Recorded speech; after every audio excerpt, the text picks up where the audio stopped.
Hello friends, இது மகேஷ் சமையல் vlog channel. இது பார்த்திங்கன்னா ஒரு நாள் ஈவினிங் டைமில் எடுத்த விலாக் தான்.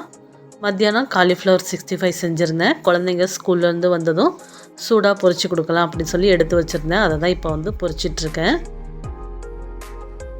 இப்போ வந்து காலிஃப்ளவர் 65யும் எக் ஃப்ரைட் ரைஸ் தான் குழந்தைங்களுக்கு வந்து செஞ்சு கொடுக்க போகிறேன். குழந்தைங்க எப்போயுமே 4:45 அந்த டயத்துக்கே வீட்டுக்கு வந்து வந்துடுவாங்க. அதனால் காலிஃப்ளவரை வந்து ஃபஸ்ட்டு வந்து பொரிச்சு கொடுத்துடலாம், அவங்க சாப்பிட்டுட்டு இருக்கட்டும் அப்படின்னு சொல்லி கொஞ்சம் பொரிச்சிட்டு இருந்தேன். வந்ததுமே எப்படா சின்சான் போடுவாங்க அப்படின்னு சொல்லி காத்துட்டு உட்காந்துருக்காங்க.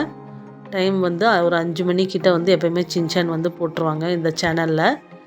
நம்ம வீட்டில் டைம் கொஞ்சம் ஃபாஸ்ட்டாக தான் வச்சுருக்கேன் கடிகாரத்தில். பாப்பா வந்து வெயிட் பண்ணிகிட்டே இருக்கா எப்போ சின்சான் போடுவாங்கன்னு.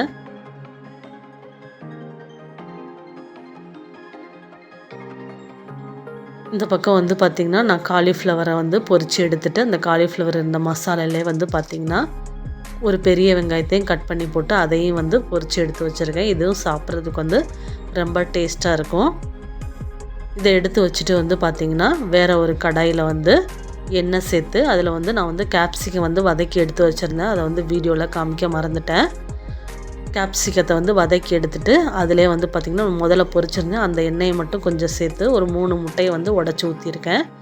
இதில் முட்டைக்கு மட்டும் தேவையான அளவு கொஞ்சமாக உப்பு சேர்த்து இந்த முட்டையை வந்து லைட்டாக வந்து மிக்ஸ் பண்ணி விடுறேன். இந்த முட்டை வந்து பாதி அளவுக்கு வெந்ததும் நம்ம சின்ன சின்னதாக கட் பண்ணி வச்சுருக்க வெங்காயத்தை சேர்த்து நல்லா வதக்கி விடலாம். இந்த மாதிரி எக் ஃப்ரைட் ரைஸ் வந்து நீங்கள் எப்போயாவது செஞ்சு பாருங்கள், ரொம்ப டேஸ்ட்டாக இருக்கும். நான் எப்போயுமே இந்த மாதிரி தான் செய்வேன், கடையில் வர டேஸ்ட்டில் வந்து இருக்கும். இப்போ முட்டை ஒரு 3/4 அளவுக்கு நல்லா வெந்ததுக்கப்புறம் இதில் வந்து மிளகாய்த்தூள், மல்லித்தூள் இந்த ரெண்டையும் சேர்த்துருக்கேன். முட்டையோட கவுச்சி வாசனை போகிறதுக்காக கொஞ்சமாக மஞ்சள் தூள் வந்து இதில் வந்து சேர்த்துக்கிறேன். அப்போ தான் முட்டையோட ஸ்மெல் வந்து இருக்காது. சேர்த்து எல்லாத்தையும் நல்லா மிக்ஸ் பண்ணிவிட்டு இதில் வந்து பார்த்திங்கன்னா இப்போ வந்து நம்ம சாதத்தை சேர்க்கணும். முட்டை வந்து நல்லா வெந்ததுக்கப்புறம் தான் வந்து பார்த்திங்கன்னா ஒயிட் ரைஸ் வந்து இதில் வந்து சேர்க்க போகிறேன். ஒயிட் ரைஸ் வந்து நல்லா ஆறின சாதமாக பொல பொலன்னு இருக்கிற சாதமாக சேர்க்கணும்.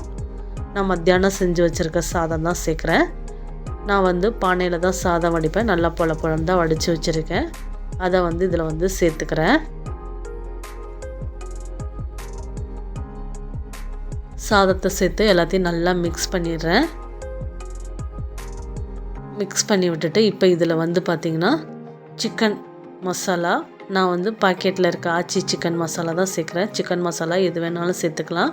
இது வந்து ஒரு டேஸ்ட்டுக்காக தான் கொஞ்சமாக சேர்த்துட்டு இப்போ இது கூடவே வந்து பார்த்திங்கன்னா கொஞ்சமாக கரம் மசாலா நம்ம முதலே சேர்க்குறதுனாலும் சேர்த்துக்கலாம். நான் வந்து சேர்க்க மறந்துட்டேன், குழந்தைங்க கூட விளையாடிட்டே இருந்ததுனால. இப்போ தான் லாஸ்ட்டாக சேர்த்துருக்கேன். கூட கொஞ்சம் உப்பு எல்லாத்தையும் சேர்த்துட்டேன். முதல்ல வந்து வதக்கி எடுத்து வச்சுருந்தேன் இல்லையா அந்த கேப்சிகம், அதையும் சேர்த்து எல்லாத்தையும் நல்லா மிக்ஸ் பண்ணி விட்டால் எக் ஃப்ரைட் ரைஸ் வந்து ரெடி. இது எப்படி இருக்குது அப்படின்னு சொல்லி வந்து கீழே வந்து கமெண்ட் பண்ணுங்கள். இந்த வீடியோ உங்களுக்கு பிடிச்சிருந்தா லைக் பண்ணுங்கள். மறக்காமல் நம்ம மகேஷ் சமையல் விலாக் சேனலை சப்ஸ்கிரைப் பண்ணிக்கோங்க. நெக்ஸ்ட் வீடியோவில் மீட் பண்ணலாம். தேங்க்யூ, பாய்.